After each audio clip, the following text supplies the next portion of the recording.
शंखनाद में आपका स्वागत है। आम आदमी पार्टी के अब एक और नेता नपने वाले हैं। उन पर जल्द ही कानूनी कार्रवाई होने वाली है और अब वो भी कोर्ट के चक्कर लगाएंगे।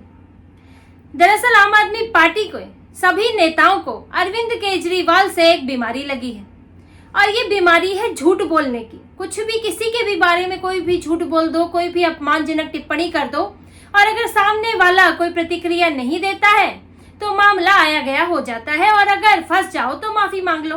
अरविंद केजरीवाल माफी मांग चुके हैं कई बार अपने दिए हुए बयानों पर, अपने किए हुए दावों पर दूसरों पर भ्रष्टाचार के आरोप लगा देना और सबूत उनके पास होता नहीं है।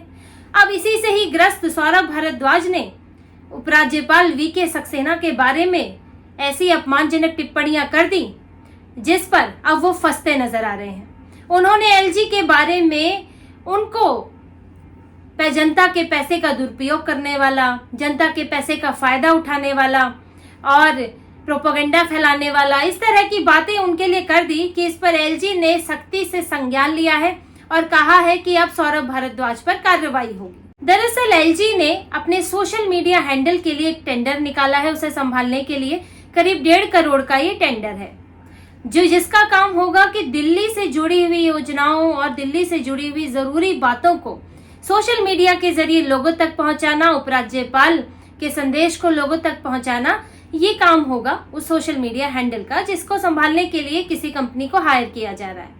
अब इस पर सौरभ भारद्वाज जो है अपनी टिप्पणी करने पहुंच गए। आम आदमी पार्टी परेशान हो गई कि अब एलजी भी अपनी बातें लोगों तक पहुंचाएंगे। अभी तक तो हम ही दिन रात सोशल मीडिया पर बैठे रहते थे, एक के बाद एक प्रेस कॉन्फ्रेंस करते थे, कुछ भी बोलते थे, एलजी पर भी कोई भी बयान दे देते थे।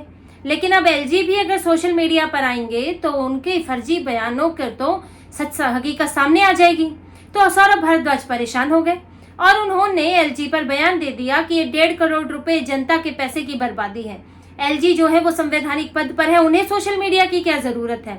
वो जनता के पैसे को बर्बाद कर रहे हैं और प्रोपेगेंडा, उनको मुद्दे ले जाने की, उनका कहने का मतलब था कि मुद्दे लाने की सोशल मीडिया पर क्या जरूरत है, यानी कि नैरेटिव क्रिएट करने की क्या जरूरत है और इसका असर दिल्ली के चुनावों पर भी पड़ेगा।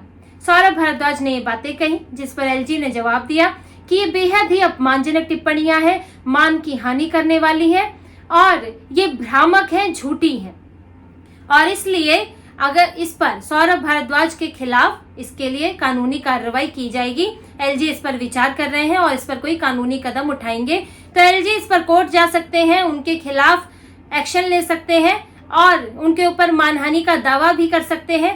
तो अब ये एलजी के ऊपर है, लेकिन क्योंकि कहा गया है कि कानूनी कार्रवाई होगी तो अब सौरभ भारद्वाज को थोड़े वक्त की बात है, उनको भी कोर्ट के चक्कर लगाने होंगे। दिल्ली में एलजी के लिए ये इस तरह का टेंडर निकालना कोई गैर कानूनी या गैर संवैधानिक बात नहीं है, क्योंकि दिल्ली के एलजी की स्थिति दूसरे राज्यों के राज्यपाल से अलग है। ये केंद्र शासित प्रदेश है, यहाँ एलजी की जिम्मेदारियां ज्यादा है, अधिकार ज्यादा है, काम ज्यादा है।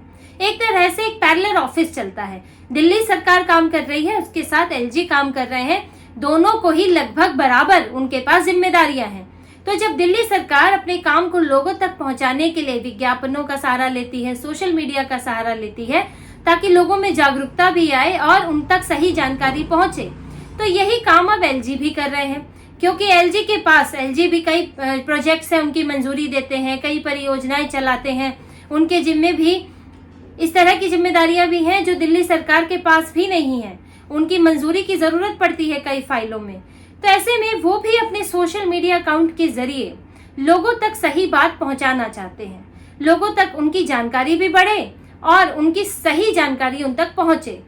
और एक दूसरी बात है कि एलजी के खिलाफ जिस तरह से आम आदमी पार्टी ने एक कड़ा रुख अपना लिया है, उन पर कोई ना कोई आरोप लगाना, जैसे कि अभी अस्पतालों का मामला चल रहा है। जिन अस्पतालों को बनाने में जो कुछ साल में पूरे हो जाने चाहिए थे, उनको सालों साल लग गए।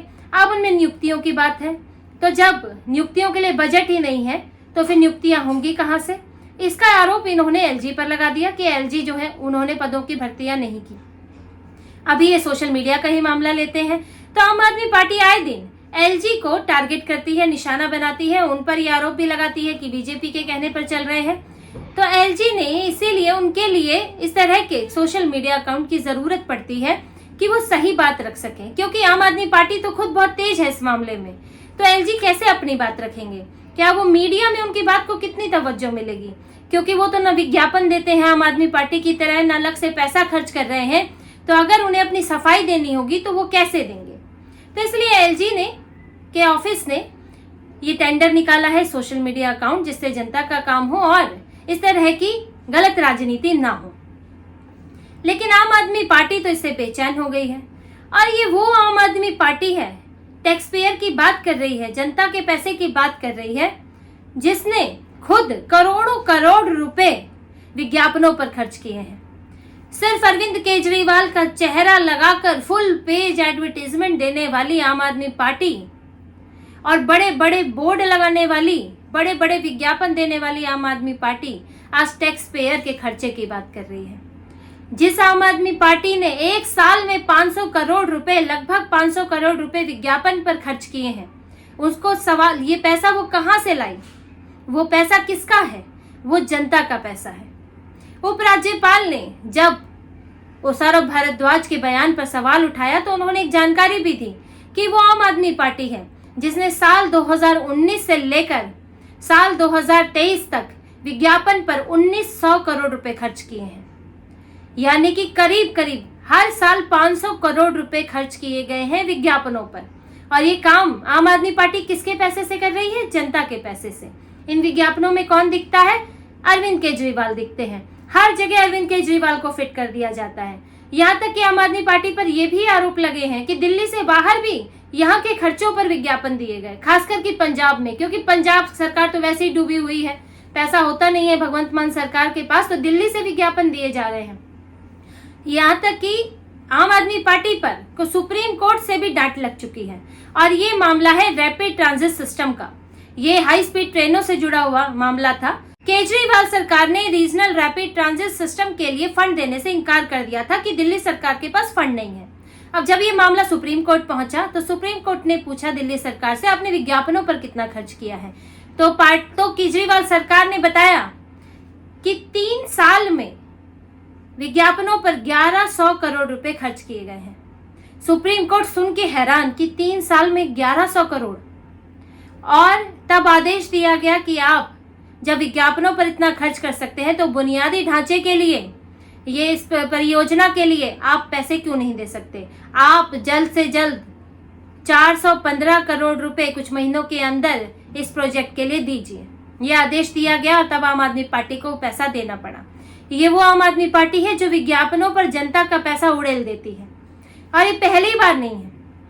एक और मामला देखिए, दिल्ली में और इसके आसपास के इलाकों में पराली की समस्या से निपटने के लिए पूसा इंस्टीट्यूट दिल्ली में बायोडिकम्पोजर बनाया गया था। आम आदमी पार्टी दिल्ली सरकार ने बायोडिकम्पोजर बनवाया, खरीदा, उसका छिड़काव हुआ और इसमें 68 लाख रुपए लगे। लेकिन इसके विज्ञापन पर 2 साल में 23 करोड़ रुपए खर्च हुए।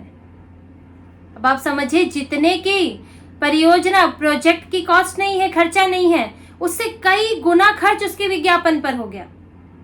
और उसके बाद पराली की समस्या तो अब भी खत्म नहीं हुई है। और इन विज्ञापनों पर क्या था? इसमें अरविंद केजरीवाल का चेहरा, कि अरविंद केजरीवाल ने पराली की समस्या हल कर दी। अरविंद केजरीवाल बायोडिकम्पोजर लेकर आए हैं और अब पराली पर हल निकालने वाले हैं। यानी कि समस्या हल हो ना हो, लेकिन लोगों के बीच प्रचार कर दो कि अरविंद केजरीवाल समस्या हल कर देंगे, कर रहे हैं, उन्होंने उपाय शुरू कर दिया है, उन्होंने उपाय कर ही दिए हैं और अब तो समस्या हल हो जाएगी। यानी कि आप काम मत करो, काम का प्रचार ज्यादा करो, लोगों के दिमाग में भर दो कि हाँ काम हो रहा है, काम हो रहा है, अरविंद केजरीवाल लगे हुए हैं, लेकिन काम होता नहीं है। और इसलिए विज्ञापनों पर अरविंद केजरीवाल 500 करोड़ खर्च करते हैं एक साल में और इस पर कई बार सवाल उठा है। दूसरा, उन्होंने क्या किया? विज्ञापनों के जरिए मीडिया का मुंह बंद किया। अब मीडिया 500 करोड़ के विज्ञापन है जो अखबारों में छपते हैं, छोटे से लेकर बड़े बड़े अखबार तक, और इसके लिए आप चुनते हैं अखबार। ये सरकार की मर्जी होती है कि वो किसको दे रही है विज्ञापन। तो विज्ञापन तो हर कोई चाहेगा, पैसा तो हर कोई चाहेगा। और इसकी शर्त ये रही, जिस पर बार बार ये आरोप भी लगाया है बीजेपी ने आम आदमी पार्टी पर, कि अखबारों को कंट्रोल किया कि हमारे खिलाफ ज्यादा आलोचनात्मक खबरें नहीं छपेंगी। अगर आज खबर छपती है तो आपका विज्ञापन रोक दिया जाएगा। ये सब डायरेक्टली नहीं होता है, इनडायरेक्टली कहा जाता है। आपने खबर छापी तो अगली बार जो विज्ञापन देने वाले अखबारों की लिस्ट है उनमें आपका नाम नहीं होगा। तो ये दिल्ली सरकार ने, अरविंद केजरीवाल ने सत्ता में आते ही ये काम शुरू कर दिया, मीडिया को कंट्रोल किया। और इसलिए आप देखेंगे कि आम आदमी पार्टी के खिलाफ बहुत ज्यादा कवरेज नहीं होती है। चाहे शिक्षा मंत्री शिक्षा क्रांति, स्वास्थ्य क्रांति की बात करते हैं, लेकिन मीडिया दिल्ली के स्कूलों की स्थिति और अस्पतालों की स्थिति पर रिपोर्ट नहीं करता। वही रिपोर्टें छपती हैं जो प्रेस रिलीज बनकर जाती हैं, जैसे कि दिल्ली में इतने बच्चों ने स्कूल टॉप कर लिया, दिल्ली के बच्चे जो हैं वो स्कूलों के बच्चे आईआईटी में पहुंच गए, आईआईटी क्लियर कर लिया। और आम आदमी पार्टी ने इसका भरपूर फायदा उठाया, इसलिए इतना बड़ा बजट रखा है। अब एलजी के लिए इनके सामने मुसीबत यही होती है कि एलजी थोड़ी ना अखबारों को खरीद के बैठे हैं, वो अपनी बात कहाँ रखेंगे। इसलिए एलजी ने एक दूसरा तरीका निकाला कि अखबारों के जरिए नहीं तो कम से कम सोशल मीडिया के जरिए तो अपनी बात रखी जाए, क्योंकि ये लोग तो, आम आदमी पार्टी तो झूठ बोलने में माहिर है। आज झूठ बोलते हैं, आज कुछ बोलते हैं, कल कुछ और बोल देते हैं। दिन भर इनके जो प्रेस कॉन्फ्रेंस होती है, हर एक नेता आता है, एक ही झूठ बार बार बोलता है, मीडिया में छपता है, लोगों को भी सच लगने लगता है। तो ऐसे में से काउंटर करने के लिए तो कोई तरीका अपनाना ही था, एलजी ने वही तरीका अपनाया है। लेकिन आम आदमी पार्टी परेशान इसलिए है कि अब एलजी की अगर बात सामने आएगी तो फिर इनको लगता है कि बीजेपी उसका नैरेटिव आगे बढ़ेगा। अब एलजी तो दिल्ली के बारे में बात करेंगे, लेकिन इनको ऐसा लगता है कि बीजेपी का नैरेटिव रखेंगे, बीजेपी की बात वो रखेंगे, तो इससे ये परेशान है। और विधानसभा चुनाव की बात करते हैं कि विधानसभा चुनाव में इसके असर पड़ेगा, तो इसका असर क्या पड़ेगा? असर यही है कि अब ये अपना झूठा प्रोपेगेंडा नहीं फैला पाएंगे और एलजी की बात भी लोगों तक पहुंचेगी और एलजी इनके कामों को भी लोगों तक पहुंचाएंगे। जो ये गलत काम कर रहे हैं, जो ये लापरवाहियां करते हैं, जो इनके भ्रष्टाचार निकल कर आ रहे हैं, तो वो बातें भी एलजी के जरिए लोगों तक पहुंचेगी। आम आदमी पार्टी के लिए अब एक तरफा बातें फैलाना, एक तरफा झूठ फैलाना अब ये आसान नहीं होगा। तो इसी तरह की और खबरें और विश्लेषण आपके लिए लाते रहेंगे। हमसे जुड़े रहिए, सब्सक्राइब कीजिए, कमेंट कीजिए। बहुत बहुत धन्यवाद। जय श्री राम।